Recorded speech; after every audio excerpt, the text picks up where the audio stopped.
Im heutigen Video möchte ich ein bisschen detaillierter auf die ACP Workbench in Kombination mit dem NV Archer DSP eingehen.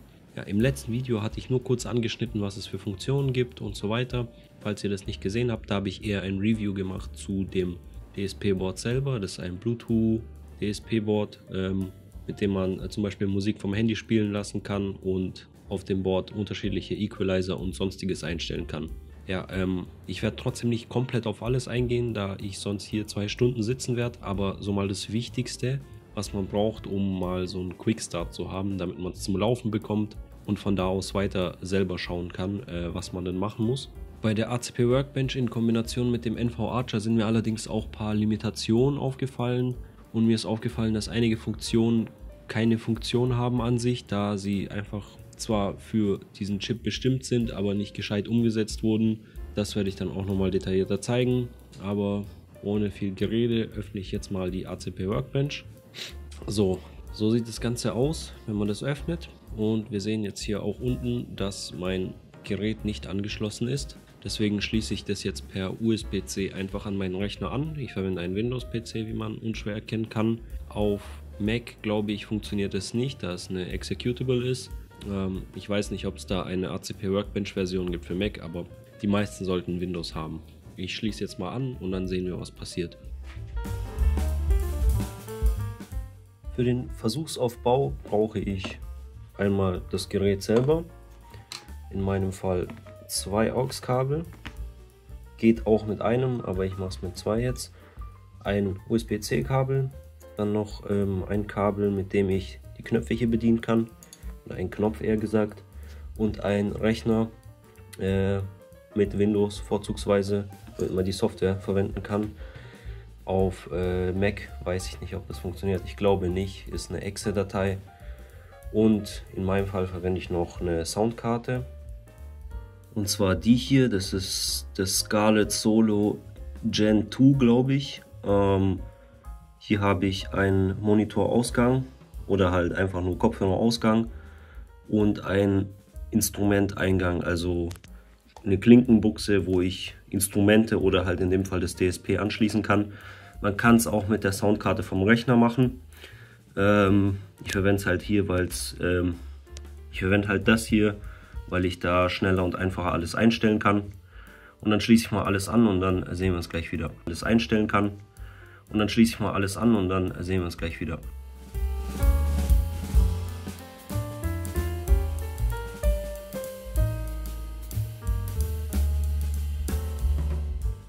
So, ich habe jetzt ein bisschen arg viel Kabelsalat hier, weil die AUX-Kabel ein bisschen länger sind.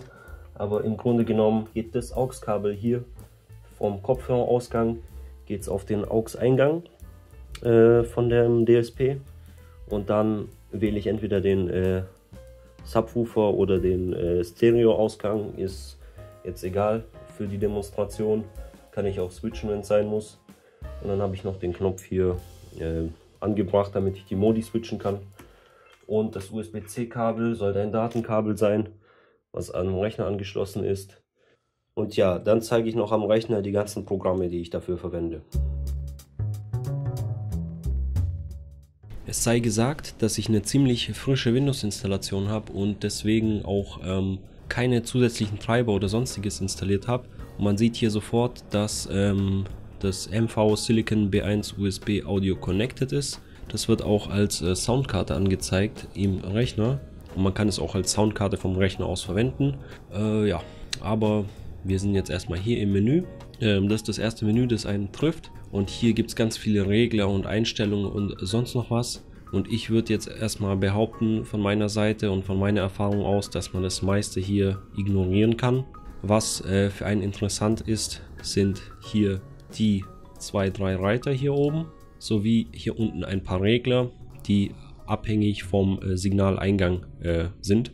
Und ich zeige dann auch, ich demonstriere das Ganze dann auch mit einem zusätzlichen Programm, wie das Ganze aussieht. Und das Wichtigste hier ist erstmal zu wissen, dass dieser Chip, den ich hier habe, 2 Ausgänge hat. Ein Stereo-Ausgang und ein Mono-Ausgang. Der Mono ist für Subwoofer gedacht, der Stereo für 2 Satelliten.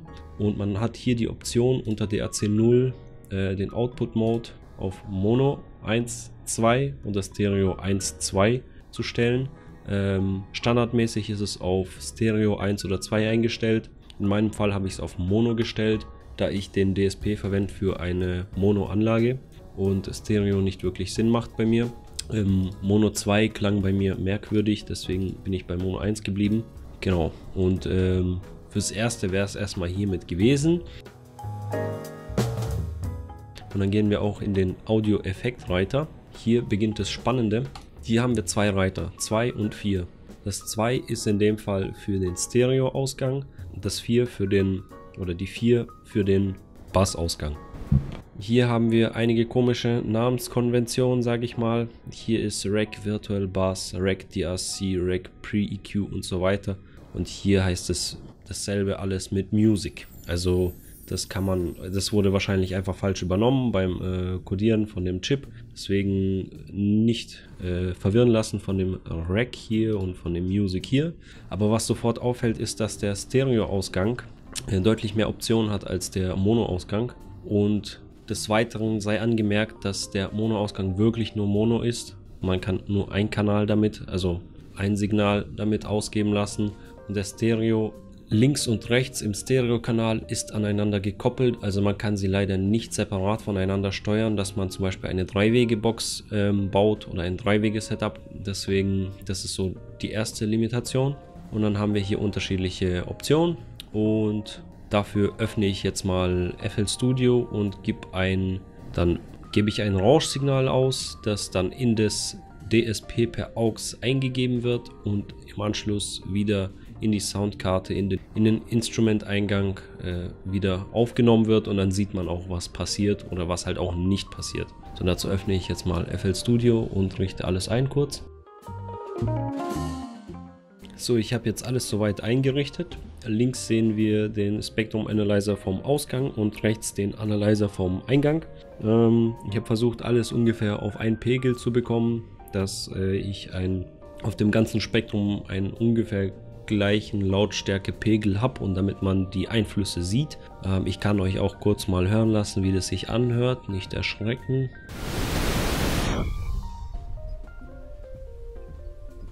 Genau, für den weiteren Verlauf werde ich aber den Sound nicht aktivieren, damit es nicht ablenkt oder stört oder nervt. Genau, und hier sehen wir jetzt erstmal, ich kann auch mal kurz den Ausgang an meiner Soundkarte ganz leise machen, um noch einen Punkt zu zeigen, den ich zeigen wollte.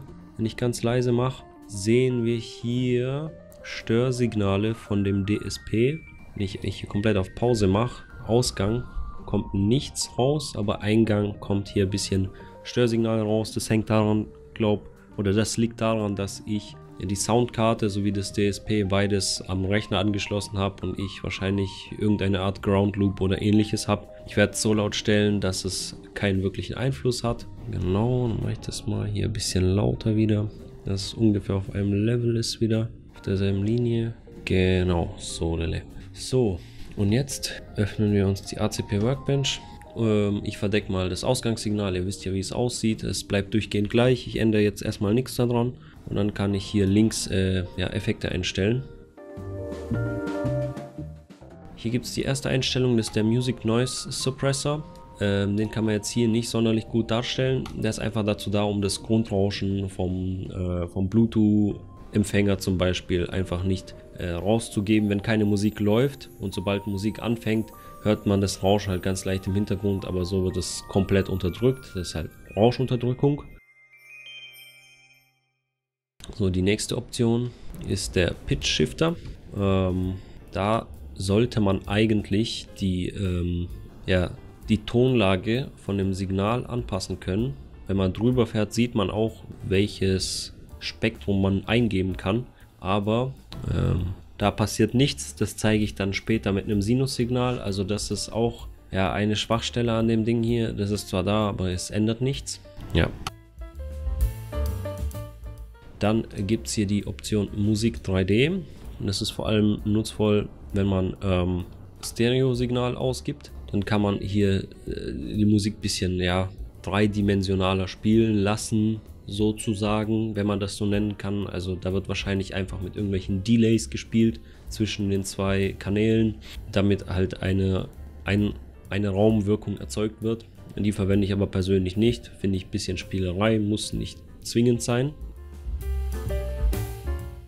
Dann gibt es hier die Option Music Virtual Bass und Music Virtual Bass Class. Ich denke mal Classic. Da gibt es einen kleinen Unterschied. Und zwar, wenn man auf Virtual Bass klickt, wird 60 Hertz hier, ja, ungefähr verstärkt. Und dann hat man hier die Option zwischen 30 und 300 Hertz eine Frequenz auszuwählen und die Intensität zu verstellen. Wenn ich jetzt 100 eingebe, dann wird es größer. Das fängt auch an zu klippen. Wenn ich jetzt aber wieder 20 eingebe, ist wieder ein bisschen weniger. Und wenn ich Bass Enhanced ausmache, nimmt er nochmal ein paar Dezibel raus. Finde ich persönlich eher eine Spielerei oder ein Bonus oder ein abgespeckter Bonus zum Equalizer. Verwende ich persönlich nicht. Wenn wir den Music Virtual Bass Classic aktivieren, dieselben Einstellungen, dann wird der Bass ein wenig weniger geboostet und von dem tieferen Signal ein bisschen mehr rausgenommen als jetzt in dem Fall hier. Hier wird mehr von den tieferen Signalen durchgelassen.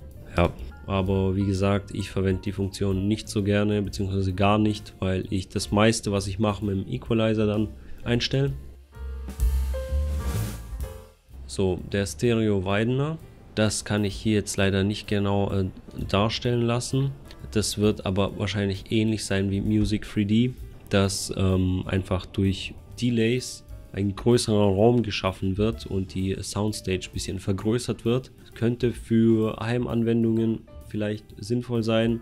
Ich in meinem Fall brauche das allerdings auch nicht. Zählt für mich auch zu den Funktionen, die man überspringen kann oder auch ein bisschen rumspielen kann damit, wenn man möchte. Ja. Dann der Music Delay. Hier kann man halt einfach einstellen, um wie viel sich dieser Kanal hier delayt, um zum Beispiel zwei Verstärker aufeinander abzugleichen, damit das Signal gleichzeitig ankommt und keinen zeitlichen Versatz hat. Das funktioniert auch, das zeige ich später mit einem Oszilloskop, wo ich 100 Hertz drauf gebe. Also die Funktion funktioniert. Da hat man auch die Möglichkeit zwischen 0 und Max Delay einzustellen. Ja, und Max Delay ist hier limitiert auf, weiß ich nicht, 1000 kann ich eingeben, 10.000 nicht mehr, 3000 geht. Also ich tippe auf knapp 3 Sekunden ist das limitiert, aber habe ich persönlich noch nicht verwendet, diese Funktion. Aber sie funktioniert auf jeden Fall. So, der Music Exciter ist auch so eine Spielerei, da diese Chips auch verwendet werden für zum Beispiel Karaoke-Maschinen, dass man hier die Cut-Off-Frequency setzt, also die Frequenz, ab wo dieser Exciter funktionieren soll. Und der boostet dann halt einfach die Frequenzen, die über dieser Cut-Off-Frequency sind. Dann kann man hier einstellen, wie viel Dry-Signal und wie viel Wet-Signal durchkommt. Dry-Signal ist dabei das Eingangssignal von der Musik und Wet-Signal ist das bearbeitete Signal mit diesem Music Exciter. Heißt, wenn ich jetzt auf 0 stelle, bekomme ich im Prinzip fast nur Signal ab 1000 Hertz, aber halt mit einer gewissen, mit einem gewissen Crossover. Und hier kann man auch zum Beispiel 100% eingeben, dann bekommt man 100% Dry-Signal und 50 Wet. Und damit kann man zum Beispiel die Stimme einfach ein bisschen anheben oder hervorscheinen lassen oder etwas klarer klingen lassen. Verwende ich persönlich aber auch nicht. Finde ich jetzt nicht so nützlich für meine Anwendungsfälle, aber die Funktion besteht auf jeden Fall. 1000 bis 10.000 Hertz kann man hier einstellen und Dry 0 bis 100, Wet 0 bis 100. Genau. So, dann zur nächsten Funktion, die eher nicht funktioniert, beziehungsweise gar nicht funktioniert, ist die Music Phase. Damit sollte man eigentlich die Phase der Musik umkehren können um 180 Grad. Im Analyzer sieht es gar nicht so schlimm aus, man sieht hier jetzt nur ein paar Resonanzen. Später im Oszilloskop sieht es aber echt fatal aus und es klingt auch wirklich grauenvoll. Also die Funktion, die wurde auch eher schlecht umgesetzt leider. Wäre aber ziemlich nützlich gewesen, um einfach nicht am Verstärker oder am Lautsprecher die Kabel umstecken zu müssen, sondern einfach hier das auswählen zu können. Aber ja, ist leider so. Und ab hier beginnen dann, finde ich, die interessanten Funktionen. Und zwar der DRC, Pre-EQ, Out-EQ, Out-Gain und Bluetooth-In-Gain und die unterschiedlichen Gains hier. Beginnen wir mit dem DRC. Das ist ein Dynamic Range Kompressor. Bei dem hat man die Option Fullband zu komprimieren, Zweiband in unterschiedlichen Ausführungen und dieselben Ausführungen nochmal mit Fullband Kompressor zusätzlich oben drauf. Je nachdem, was ich wähle, wenn ich Fullband wähle, habe ich hier nur ein Kästchen zum Ankreuzen. Wenn ich Zweiband wähle, kann ich hier Lower und Upper Band einstellen, sowie hier die Crossover Frequenz. Ich werde jetzt nicht genau drauf eingehen, was ein Kompressor alles machen kann und wie man ihn perfekt einstellt, aber im Grunde genommen hat man ein Eingangssignal und man sagt diesem Kompressor einfach, wenn das Eingangssignal einen bestimmten Pegel überschreitet, wenn der Eingangspegel einen bestimmten Wert übersteigt, sagt man, yo, nach dieser Attack Time bitte senke um diese Ratio, also um diesen Faktor, die Lautstärke zum Beispiel vom Lower Band, Upper Band oder Full Band, und man kann dann sozusagen dynamisch, Dynamic Range Kompressor heißt es ja, also man kann dynamisch dann komprimieren lassen, je nach Lautstärke. Hier fehlt mir aber leider eine Visualisierung des Eingangssignals von dem Programm hier. Damit wäre es um einiges einfacher, das alles einzustellen, als hier, wie ich das mache mit FL Studio oder nach Ohr. Ich kann mal zeigen, wie er funktioniert. Ich sag mal, ja, Crossover-Frequenz 600 Hertz und du sollst bitte bei diesem Threshold, also bei diesem Schwellenwert, um eine Tausender Ratio nach 60 Millisekunden Attack Time, also wie lange du wartest, für 100 Millisekunden Lautstärke rausnehmen. Das sieht dann wie folgt aus. Hier ist die Lautstärke noch gleichmäßig verteilt über dem Spektrum. Wenn ich jetzt aber das Eingangs- oder Ausgangssignal lauter mache, sieht man gleich auf einem bestimmten Pegel, dass alles unter 600 Hertz hinten gelassen wird und minimiert wird, leiser gemacht wird. Wenn ich das Upper Band ist jetzt nicht eingestellt, es ist nur das Lower Band eingestellt, kann ich auch drüber fahren und anzeigen lassen, wie viel Spielraum ich hier habe. Hier habe ich einen Spielraum von 0 bis 7,5 Sekunden. Ich kann mal hier 1 Sekunde einstellen, dann ist er halt langsamer. Wenn ich jetzt lauter mache, sieht man, dass es stehen bleibt. Rauszoomen kann ich hier leider nicht gescheit. Ich kann nur ein bisschen hier den Gain minimieren. Ja, auf jeden Fall kann man zum einen bestimmte Frequenzbänder einfach ein bisschen limitieren und zum anderen kann man einen Gesamtlimiter setzen. Das wäre im Fall von Two-Band plus Fullband, dass man einfach sagt, ja, die zwei Bänder werden so und so behandelt und Fullband, dann, wenn dann wirklich dieser Eingangspegel erreicht ist, sollst du cutten und komplett Power rausnehmen, damit die Lautsprecher, der Verstärker, der Akku, damit alles geschont wird. Dazu gibt es echt viel Information zu Kompressoren und bin da selber noch nicht ganz durchgestiegen, aber ist auf jeden Fall eine geile Funktion. Also um das Thema Kompressor hier an der Stelle kurz abzuschließen, viele namhafte Hersteller verwenden auch Kompressoren auf ihren mobilen Bluetooth-Boxen. Vielleicht ist es dem einen oder anderen schon mal aufgefallen, dass bis zu einer bestimmten Lautstärke der Bass mitkommt und dann einfach nur stehen bleibt sozusagen und nur die Höhen lauter werden. So lassen sich dann auch sagenhaft hohe Pegel erzielen, die dann im Marketing verwendet werden können, aber im Endeffekt nur Kreischen sind, wenn es nicht sonderlich schön gelöst wird. Aber ja, so viel zum DRC. So, die nächste Funktion, der Pre-EQ. Es gibt einmal den Pre-EQ und den Out-EQ. Der Pre-EQ wird angewandt vor dem DRC, falls man ihn aktiv hat. Der Out-EQ wird nach dem DRC angewandt, falls man einen Equalizer oder Equalizer haben möchte, der erst nach, also unbeeinflusst vom Kompressor oder nicht komplett beeinflusst vom Kompressor arbeiten soll.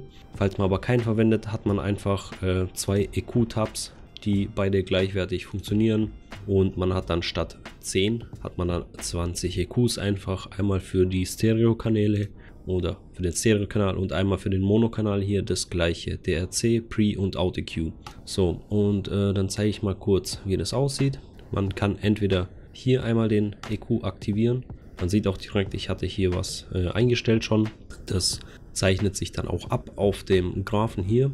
Und man kann es entweder hier alles machen oder man geht auf diese zwei grünen Pfeile hier. Das geht beim DRC auch. Da bringt es aber nicht so viel. Hier bringt es schon deutlich mehr. Geht man da drauf, öffnet sich ein zusätzliches Fenster, das größer ist. Man kann es auch noch größer ziehen.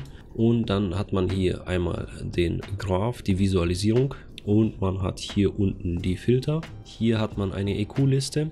Hier gibt es ein paar Presets, die schon vordefiniert wurden. Und hier unten ist alles Mögliche, was ich gespeichert habe zum Testen. Und wenn man dann einen neuen hinzufügen möchte oder einen löschen möchte, das kann ich hier zum Beispiel machen. Ich gehe auf Video Demo. Das war von einer anderen Aufnahme, die leider nicht ganz gut funktioniert hat. Gehe ich einfach auf Minus, Yes, Delete und dann ist das weg. Gehe ich auf Plus, nenne ich das auch Demo. Genau, und dann sieht man hier erstmal 10 leere Filter und nichts tut sich. Dann kann man einen nach dem anderen anklicken. Ich ziehe das wieder ein bisschen kleiner hier. So, kann man hier F0 bis F9, also 10 Filter sind es, anklicken. Und bei jedem hat man dasselbe Dropdown-Menü, bestehend aus einem parametrischen Equalizer, Low Shelf, High Shelf, Low Pass, High Pass und Bandpass sowie einem Notch. Ich meine, das heißt anders in der Fachsprache, aber so sieht das aus. Und dann hat man hier die Option, entweder gibt man von Hand ein, welche Frequenz ohne Nachkommastellen, welchen Gain mit 2 Nachkommastellen und welchen Q-Faktor, also Gütewert mit 3 Nachkommastellen man haben möchte. Zum selber nach Gefühl einstellen braucht man gar nicht so viel. Wenn man aber dann Programme wie Room EQ Wizard verwendet, ist es ganz nützlich, dass man hier auch mit Nachkommastellen eingeben kann. Dann hat man die Option entweder hier beispielsweise 150 Hertz Enter einzugeben oder man hat die Möglichkeit hier einfach per Drag and Drop die Frequenz sowie Gain einzustellen und dann mit dem Mausrad den Q-Faktor ein bisschen einzustellen. Und da sieht man hier, dass der ziemlich hoch eingestellt werden kann, wahrscheinlich auf über 10 sogar. Ob man das braucht, ist die andere Frage. Naja, wie dem auch sei, ich mache wieder auf 0,7 etwa und dann kann man hier hin und her ziehen, was man braucht, und man ist limitiert auf minus 12 bzw. plus 12. Man kann aber auch denselben Filter nochmal bauen und wieder auf dieselbe Frequenz packen. Da hat man statt plus 12 plus 24 auf der gleichen Frequenz. Kann man machen, wie man möchte. Jetzt zeige ich mal, wie das sich hier drauf abzeichnet. Genau, das ist ganz interessant. Ich erhöhe mal einfach den hoch. Jetzt ist es so weit oben, dass ich nicht mehr dran komme. So, genau. Gehe ich mal auf 1000 Hertz etwa, erhöhe den Q-Faktor und dann das mal runter. Das sieht man auch, das zeichnet sich dann ab hier bei knapp 1000 Hertz im Eingangssignal, wobei das Ausgangssignal gleich bleibt ständig. Dann halt hoch. Machen wir mal hier 5 und 1, damit es ein bisschen schöner aussieht. Genau, dann kann man hier ein Low Shelf machen, wenn man es braucht, High Shelf. Ich arbeite vorwiegend mit dem parametrischen EQ sowie Hoch- und Tiefpass. Ich benutze diese Shelves nicht wirklich, kann man aber machen, wenn man möchte, zum Beispiel um oben die Frequenz ein bisschen zu boosten. Low Pass, hier hat man auch die Option, einmal die Cut-Off-Frequenz einzustellen, sowie dann mit dem Scrollrad oder hier mit dem Q-Wert die Güte oder die Ordnung vom Filter. High Pass, selbes Spiel. Bandpass, sagt man eine Frequenz und kann den Q-Faktor einstellen, um ein Frequenzband sozusagen auszuwählen. Ja, hier sieht man dann, wenn man eine ziemlich hohe Güte hat, dann, es braucht manchmal ein bisschen. Genau, jetzt hat es reagiert. Dann bekommt man hier eine Pyramide, auch tatsächlich gezeichnet. Und diesen Notch-Filter hier, sozusagen, um eine Frequenz zu sperren, wenn man es denn braucht. Und ein Frequenzband zu sperren. Genau. Und wenn man dann fertig ist damit, zufrieden ist damit, klickt man auf Save, Saved Successfully und dann passt das. Kann man das hier schließen. Hier hat man auch die Option, den Gain, den insgesamten Gain ein bisschen anzuheben oder zu senken, wenn man es braucht. Man hat aber insgesamt einige Optionen, um die Gains einzustellen. Man muss also nicht zwingend notwendig sein, so viele zu haben. Hier ist 1:1 dasselbe Spiel, also es ändert sich nichts. Funktionen sind alle gleich, also brauche ich das gar nicht so arg zu zeigen hier. So, dann mache ich die beiden Equalizer mal aus. Genau, und dann sind wir auch schon bei den Gains hier angekommen. Hier kann man den Music Out Gain einstellen, also Ausgangsgain, zeichnet sich auch ab. Hier sieht man aber nicht, ob es klippt oder nicht. Den I2S Gain, ich meine I2S Input habe ich hier nicht, also ja, es ist für die Cuts. Bluetooth Gain. Den Bluetooth-Eingang haben wir. Das zeige ich dann gleich, wie man den gescheit einstellt. Aber er hat auch keinen Einfluss auf den AUX-Eingang. USB-Card In-Gain hätte dann Einfluss auf das DSP, wenn man das DSP als Soundkarte verwendet. Hier aber jetzt auch nicht, weil es über AUX läuft. Und SP-Diff In-Gain ist aber auch ohne Funktion leider. Also ein paar Sachen sind hier überflüssig, kann man also drüber hinwegsehen und sich keine Sorgen drum machen.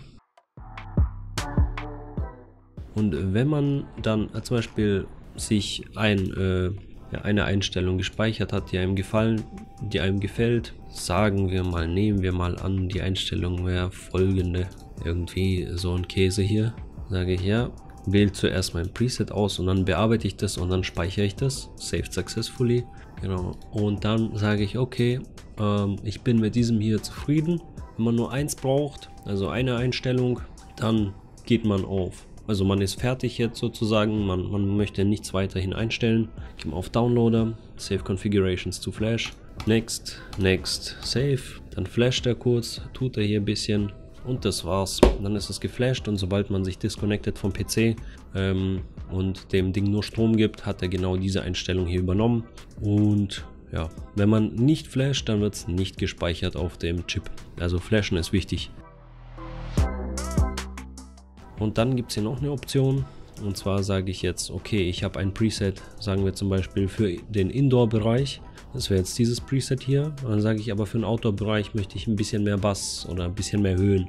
Klickt man hier oben auf B, geht hier auch hin, bearbeitet sich seine EQs, wie man sie haben möchte, auf 1, 2, 3 oder auf Rock oder auf Vocal Booster zum Beispiel, das ist eigentlich egal.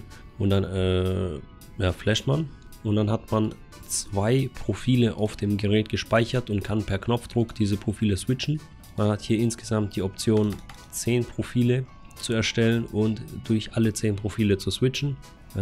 Ich würde aber empfehlen, bei 1 bis 2, vielleicht 3 zu bleiben, weil ab da verirrt man sich dann. Man hat kein visuelles Feedback, in welchem Profil man sich befindet, auch kein Tonfeedback. Man hört nur, dass es sich anders anhört, aber man weiß nicht, in welchem Modus man ist. Also ich würde bei AB oder ABC bleiben und sonst vertut man sich da ziemlich schnell. So, und jetzt verbinde ich mich mal mit meinem Handy und dann zeige ich noch die paar anderen Funktionen, die ich vorhin ausgelassen hatte, sowie wie ich es hinbekommen habe, den Gain so einzustellen für das Bluetooth-Signal oder für den Bluetooth-Eingang, dass ich keinen Clip bekomme. Genau, dann pausiere ich mal kurz und schalte auf mein Handy um. So, ich bin jetzt mit meinem Handy per Bluetooth verbunden mit dem DSP und aber bekomme immer noch Audiosignal in meine Soundkarte, in meinen PC rein, und ich habe mir jetzt hier so ein Oszilloskop geöffnet.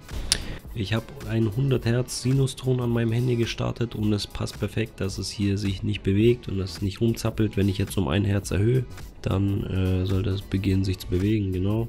Und wenn ich jetzt hier von Sinus auf Square Wave stelle, sieht man eine Square Wave, die ein paar Schwänzchen hat. Sawtooth, Sägezahn, Triangle ist tatsächlich dreieckig. Genau, bleiben wir aber bei Sine. Aber ich zoome mal ein bisschen rein. Hoch. So, genau. So sieht es doch schön aus. Und dann kann man hier volle Lautstärke am Handy einstellen. Genau. Und aber wenn die Empfindlichkeit an der Soundkarte zu hoch ist, sieht man, dass es beginnt irgendwann zu klippen hier.